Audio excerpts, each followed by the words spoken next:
Float planing is the best of two worlds, flying and boating, with the added freedom of going anywhere there's water, from the backwoods of Arkansas to the backwoods of Maine.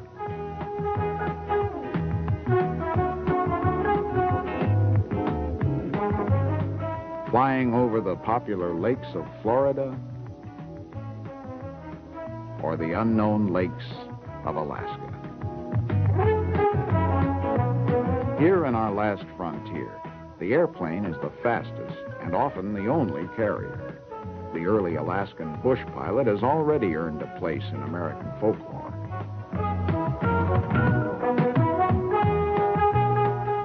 Today, near Anchorage, modern pilots still fly the bush, making up the largest float plane operation in the world at Lakes Hood and Spenard.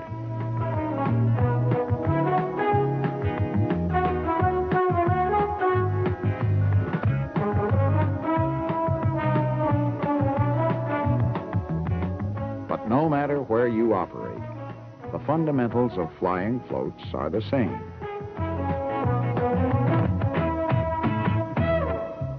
Out in the suburbs of Anchorage is Campbell Lake. Resident pilots have float planes right in their own front yard.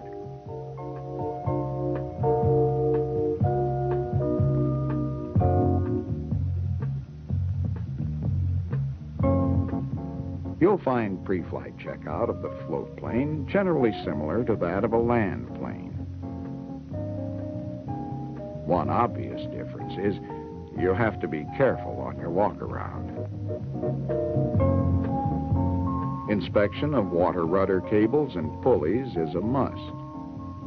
Without free movement, directional control will be seriously impaired on the water. Besides checking the general condition of the floats, inspect all compartments for excess water. Before each flight, look for possible leakage.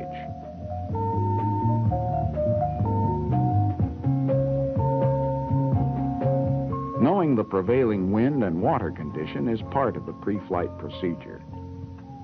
Before leaving the dock, you should evaluate conditions for taxiing and takeoff and plan a dock departure to avoid boats, other aircraft, or obstructions. Taxi a float plane very slowly or quite fast. A slow taxi does not create a bow spray which can damage the prop. As the throttle is smoothly opened and the aircraft picks up speed, spray increases at the bow of the floats. The stick is held all the way back, and the bow of the floats lifts out of the water as you move onto the step. The spray line is definitely back of the propeller. Once on the step, power can be reduced. To avoid prop damage and engine overheating, there is no proper in-between. Either taxi slowly, or when conditions are favorable and there's a long distance to cover, taxi on the step. For takeoff under no wind or glassy water conditions, you can get some assistance by circling around and roughing up the surface. A small wake helps unstick the floats. Float flying is not considered to be difficult to learn.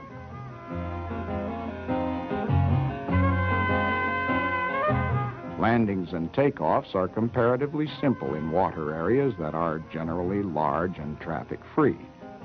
However, keep an eagle eye out for unexpected traffic.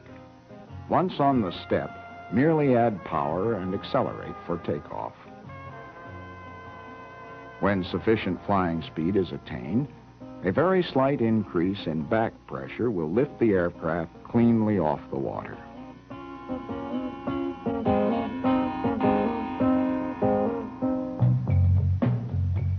The float plane is affected by wind and/or current. Power off, this aircraft is drifting backwards from the wind. With proper control application, it can be directed toward a desired point on the shore. In a strong wind, a power turn is used in turning from upwind to downwind, as centrifugal force helps to overcome the upsetting effects of the crosswind. Extreme elevator position can cause porpoising, either too far back or too far forward. If you're unable to correct a porpoising condition, close the throttle immediately and start your takeoff again. A premature liftoff or lowering the nose too soon after liftoff can result in flying back into the water.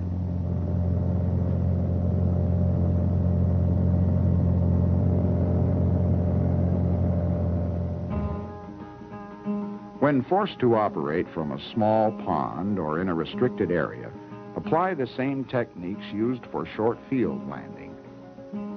Proper speed and approach path control brings you in and stopped as quickly as possible.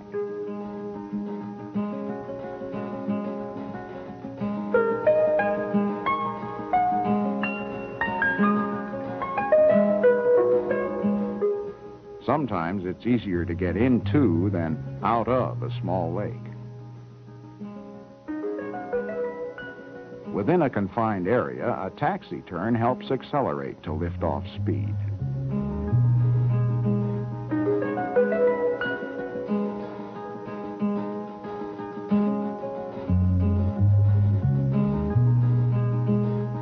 Then climb out at best angle of climb speed to provide the most clearance.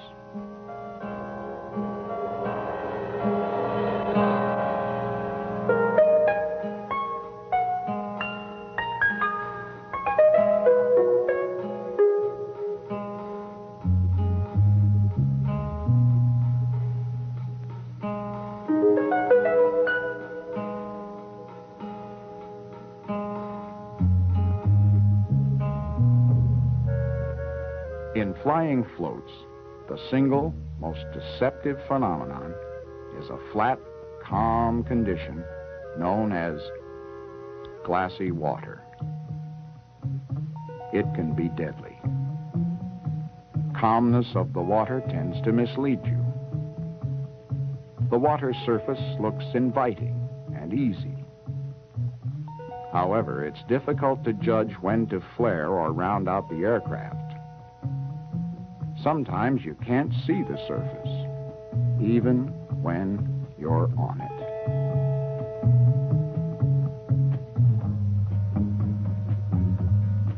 We're going to line up an approach that passes close to the shore so we can maintain a reference point. Because of the power-on approach, glassy water landings consume a considerable landing distance. Check out beforehand to make sure there's enough room. Set up an attitude similar to liftoff and maintain a constant descent.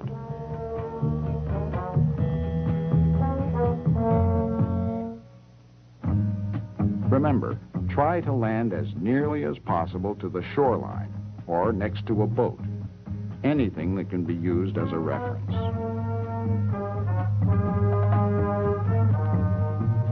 For takeoff, we'll do a step turn to cause waves.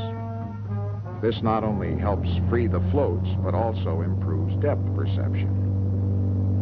Operate close to shore if possible and establish a positive rate of climb. Many pilots have made a safe, glassy water landing, and then during takeoff have flown back into the water.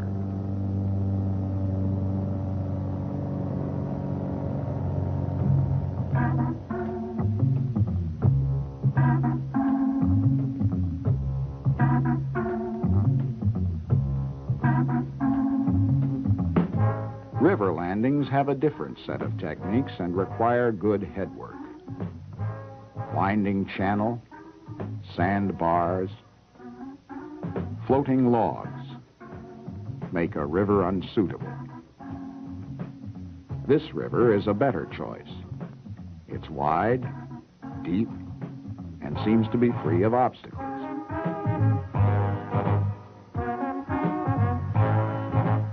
But before landing on any river, it's a good idea to seek advice from local pilots.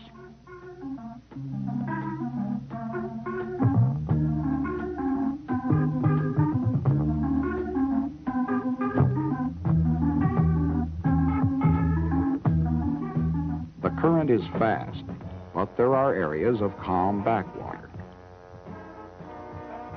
Since the current is fast on this river, it's advisable to step taxi to ensure directional control until out of the current.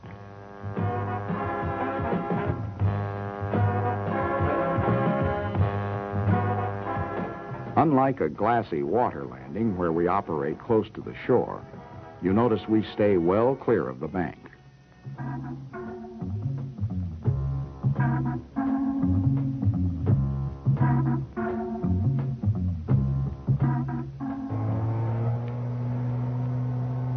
Wherever there are water sports, there are potential hazards.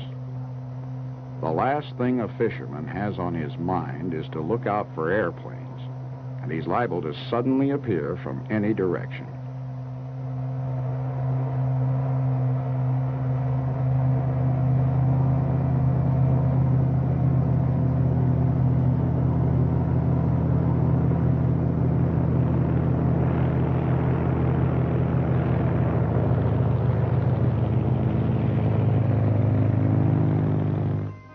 When landing on rough water, touch down near stall speed to reduce pounding action on the floats and strain on float fittings.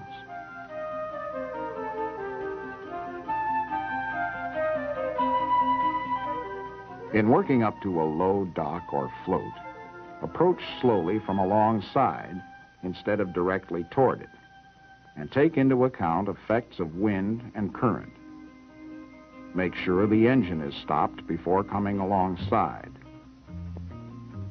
Where no helper is available on shore, get out on the float and do the fending off job from there, by yourself. Be careful, though. Believe it or not, too often someone in a hurry to get on the dock jumps from a float into a still turning propeller. A ramp approach is usually easier. About 20 feet out, RPM is increased, causing the bows of the float to be raised slightly. Thus, there is little shock to the aircraft due to the float angle and the cushioning effect of the bow waves. Whether in Alaska or Florida, the techniques of float flying are similar.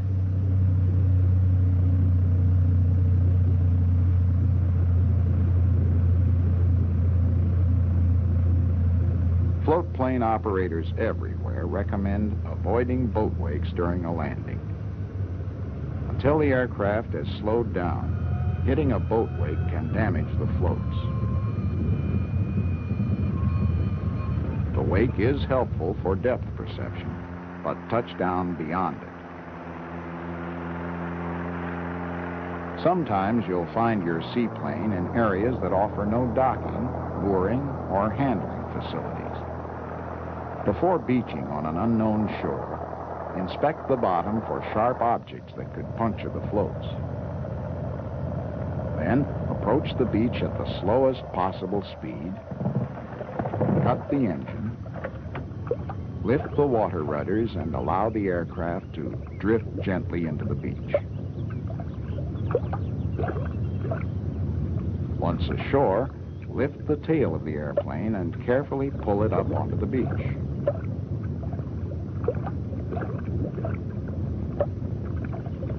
Then make sure the aircraft is secured against wind and wave action.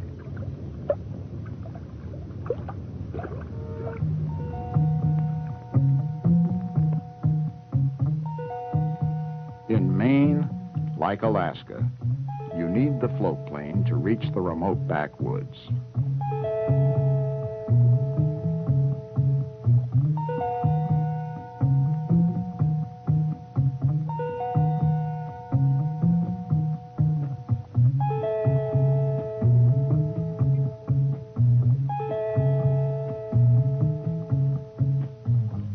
Where log rafts are moved on lakes, we can usually find stray floating logs.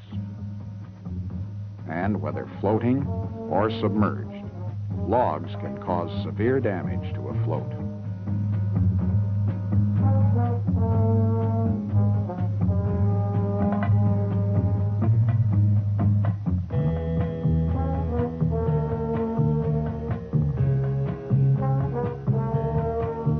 Since so many highly experienced pilots have been fooled by glassy water, let's have a closer look.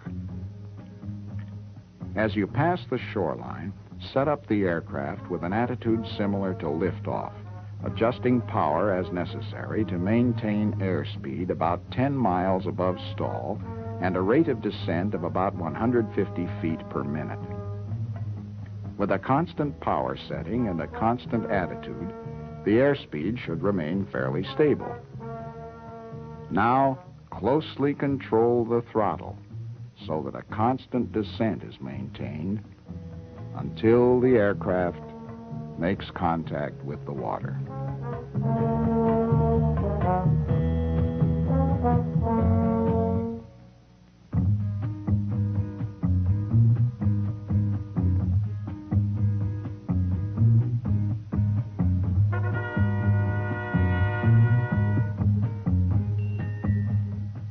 Glassy water accidents are caused by misjudging height above the water, either flying into or stalling out above it. Your problems are magnified if bad judgment or circumstances result in landing away from shore. Then, proper glassy water technique is especially important.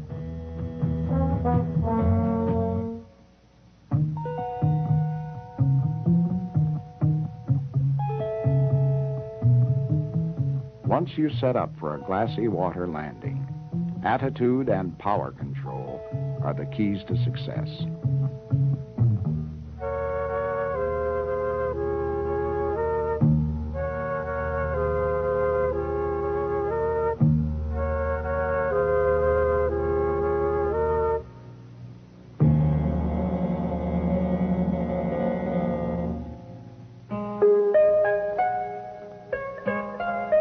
Even though float planes can land almost anywhere, weather is still a factor not to be overlooked.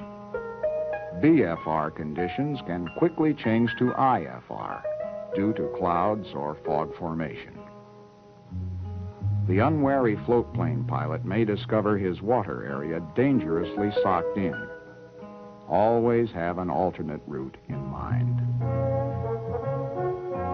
Some pilots say once you've tasted the unique fun of float flying, you'll never want to go back to land flying again. Just once, and you're incurably hooked, enjoying a nautical, salty world, combining the pleasures of boating and flying.